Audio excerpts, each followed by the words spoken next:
this is an iHeart podcast. Guaranteed human. Work can be a little weird. Cringy training seminars, coworkers who won't stop talking about their plant, forgetting the mute button at an inopportune moment. We have to deal with a lot on any given workday. Sometimes it can feel hard to thrive and move forward in your career. Well, that's where LinkedIn comes in. LinkedIn helps you get ideas and insights from experts in your field, connect with people professionally, grow your network, and access tools designed to help you find the right fit for your next role. Whether you're just getting started, figuring out your next move, or looking to accelerate your career, LinkedIn is built to support you at every stage because LinkedIn is the network that works for you. Visit linkedin.com/knowstuff to learn more.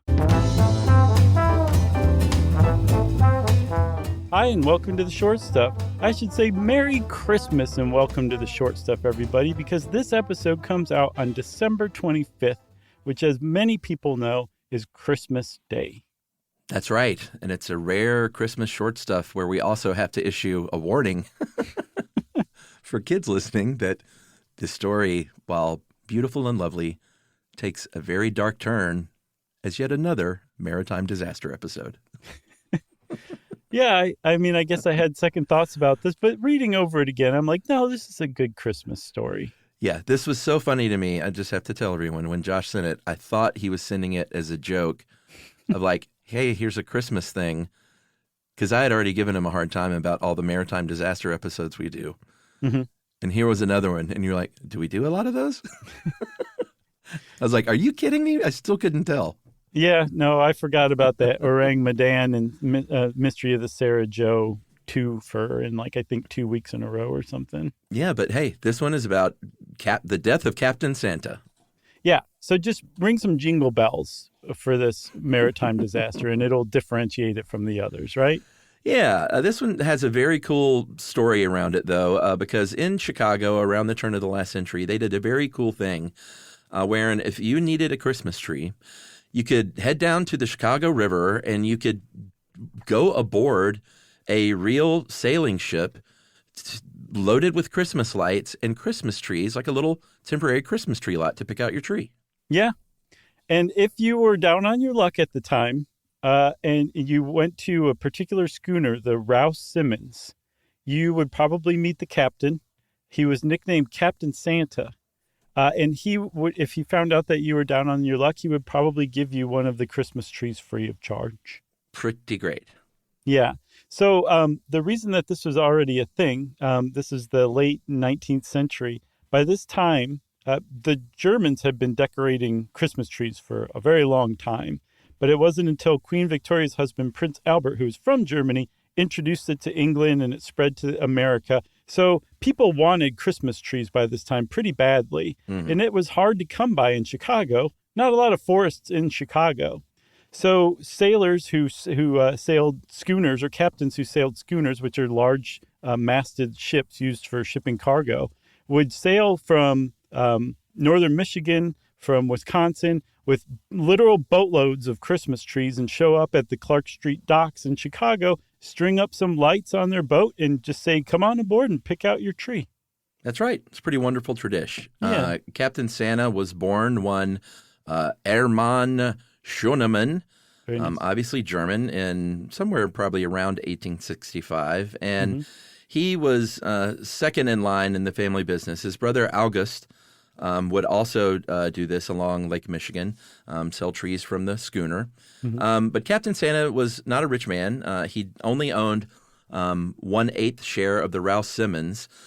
He was heavily in debt because he owned a saloon that put him about $1,300 in debt, about $42,000 today. So he wasn't a rich guy, which made the fact that he had some financial hardships even more heartwarming that this guy would still give away trees if he couldn't afford one. Yeah. So with a failed saloon, he was like, well, I've got to get out there and be captaining the Rouse Simmons as much as possible. He had a wife named Barbara. He had 3 daughters, 2 of whom were twins, which is usually how twins come. And so it's important to say he was not the only ship that would sail to Chicago. In addition to his brother, there were plenty of other captains, but he differentiated himself from his generosity from his jolliness, and the Chicago papers gave him the nickname Captain Santa. And so by this time, this last run that he would make, and yes, that is kind of a cryptic way to put it, it was mid-November, and this was around the last time of the year where you could cross the Great Lakes. In particular, he was crossing Lake Michigan. So he was making one last run with the Rouse Simmons so loaded with Christmas trees that witnesses later said it looked like a floating forest. And it turns out, Chuck, that this was the last trip that both Captain Scheunemann and the Rouse Simmons would ever make. Are we going to be right back after this? Yeah, I think so. All right. Part 2 coming up.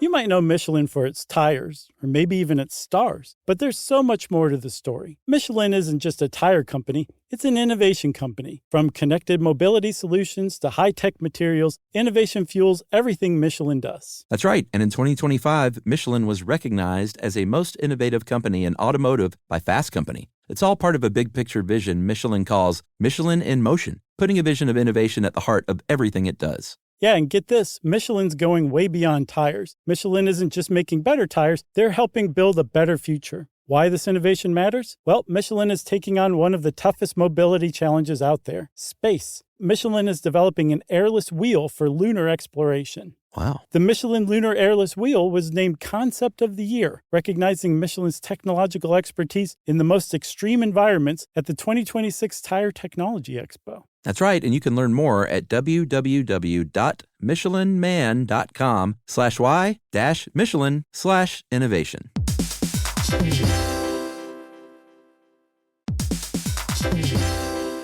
So you're considering getting a home security system, but you want something that fits your space. Well, with ADT Blue, it's easy to customize a system that's right for you and set it up yourself. Just pick the kit and monitoring plan that makes sense for your home. Yeah, well, let's say you're worried about package theft right off your front porch. The ADT Plus app can walk you through setting up a new doorbell camera kit. Once it's installed, ADT Pros can help you keep tabs on it 24/7, or you can manage it yourself from the ADT Plus app. That's right. There are no long-term contracts, so you can change your monitoring plan whenever you want. The flexibility doesn't end there either. You can add to your system as you need with things like extra cameras or motion sensors. Some life decisions are hard, but thanks to ADT Blue, you can get DIY trusted ADT home security in a snap. Head to adt.com/BLU to build your system today. And to find out more about home protection, check out a new episode of Grown Up Stuff with security expert Joe Mazza, out now on the iHeartRadio app, Apple Podcasts, or wherever you get your podcasts.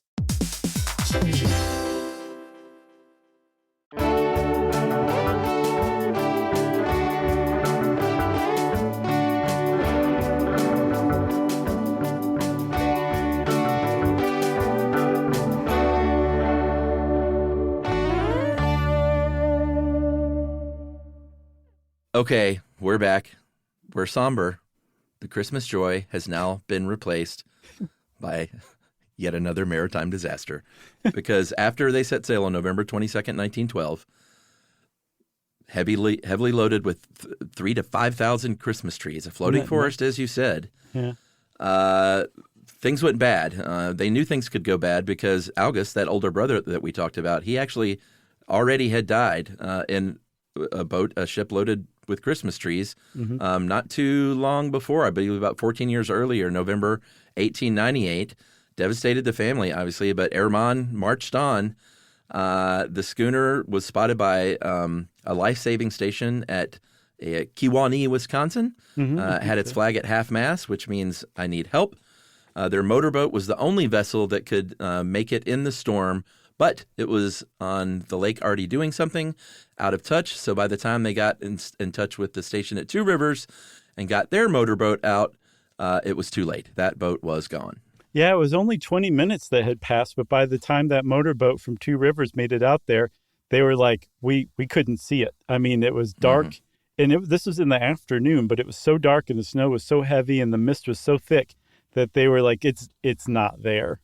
So they don't know exactly where it went down. They didn't know where it went down for a very long time, about half a century. But the thing is despite the fact that it had vanished, no one saw it go down. So like in maritime thinking, it was not necessarily lost. It could have made it out of sight into a safe harbor and waited that mid-November storm out. And that's what Barbara and her daughters were thinking. They were concerned when the Ralph Simmons did not show up in Chicago as planned, like on its normal schedule. That's the word I'm looking for. Yeah. It's a Christmas miracle. I just pulled that word out of thin air. But they also realized, like, it's possible they were just sheltering in a harbor for a little while. Let's give it a few days before we're really worried. Yeah. That came over the next weeks and months when Christmas trees started washing up on the Wisconsin shoreline. It turns out that their fears were confirmed. The Ralph Simmons was never seen again. Up to 23 people perished. It seems like there were some lumberjacks who hitched a ride, in addition to the Captain Santa and the crew. And they, people would find things here and there. In 1924, this is pretty remarkable. They actually found Captain Santa's wallet wrapped in waterproof oilskin. Yeah, there was no doubting it. It had his business card. Yeah. It also had like clippings of some of the newspaper accounts on him as Captain Santa. It was definitely his wallet. And I mean, found in a fishing net is not the way you want to find your lost husband's wallet. No. So the Ralph Simmons was definitely lost, but Barbara herself carried on this family tradition of delivering Christmas trees in Chicago for several more years, as a matter of fact, using schooners. Eventually, they moved over to trains, which is far more sensible. But the loss of the Ralph Simmons was basically this signal, like, okay, the age of schooners sailing across the Great Lakes using cargo, and in particular showing up at the Clark Street docks with Christmas trees, is probably over. Yeah, but the cool thing about his family continuing, even when they brought him in by train, they would take them to a docked schooner and sell them from that. And even after that, they sold trees from a lot. So they were just a legit Christmas tree business family by that point. But like you said, that kind of was the beginning of the end for the whole practice. There are some interesting little sort of ghost stories and rumors, I guess you might call them, that like you can still smell evergreen in that area, and that the trees maybe still be in good shape, like preserved at the bottom of Lake Michigan. Did you see the photo of it? Yeah. That was apparently the real deal. Like they're so well preserved in the silt that some of them still have their needles attached. That's incredible. I can't get my needles to last through New Year's. Yeah. So a diver in Lake Michigan, I think Lake Michigan is now the vodka clear lake thanks to the zebra mussel invasion. Yeah. But at the time in 1971, when it was discovered, a diver felt it out by hand and somehow figured out that this was the Ralph Simmons that he had found in like 172 feet of water. And then over time, I think in 2006, some underwater archaeologists did the first survey. And there's a picture, I think Atlas Obscura has a really great article on this. And there's an overhead shot of the Ralph Simmons sitting upright on the bottom of Lake Michigan. And you can see some of the Christmas tree timbers still scattered around it. Yeah, amazing. And I believe where the evergreen scent is present is near Barbara's gravesite. Right. At Acacia Park Cemetery in Chicago. One thing that struck me as very sad, I mean, obviously the 23 souls aboard, including Captain Santa, is very tragic, but I also feel bad about 5,000 live trees that just went to waste. Yeah, that is very sad. It's a lot of trees. I hadn't thought about that. Wow. If this wasn't a bummer Christmas episode, it sure is now. It's but it might not be a scary ghost story, but it is a tale of the glory of Christmases long, long ago, if you ask me. True. And so to kind of tie the whole thing up in a nice Christmas bow, Captain Santa was so beloved, the Chicago papers went nuts when the Ralph Simmons was lost. There was a legend, which was apparently true, of a poor little girl who was waiting at the Clark Street docks for Captain Santa himself to get her Christmas tree and was left waiting forever, essentially. But He's still so beloved around this area that every year in early December, the U.S. Coast Guard cutter Mackinac commemorates the Ralph Simmons journey across Lake Michigan and brings a load of Christmas trees to Chicago's disadvantaged kids. That's great. It's a happy ending. It is a happy ending. You nailed it. It's a Christmas ending. Yeah, it has a dark center. It's called a Happy Christmas Sandwich. Yeah. Yeah, there you go. Yeah. I want to give a big shout out and thanks to Glenn V. Longacre, who wrote a great 2006 article in the National Archives' now defunct Prologue magazine, in addition to Atlas Obscura, too. That's right. And is this coming out, when would this be, like a couple of days before New Year's? No, this comes out on Christmas. It is Christmas right now, Chuck. Oh, well, Merry Christmas. Merry Christmas, Chuck. Merry Christmas to everybody who's listening, and happy holidays. Short Stuff is out. Stuff You Should Know is a production of iHeartRadio. For more podcasts from iHeartRadio, visit the iHeartRadio app, Apple Podcasts, or wherever you listen to your favorite shows.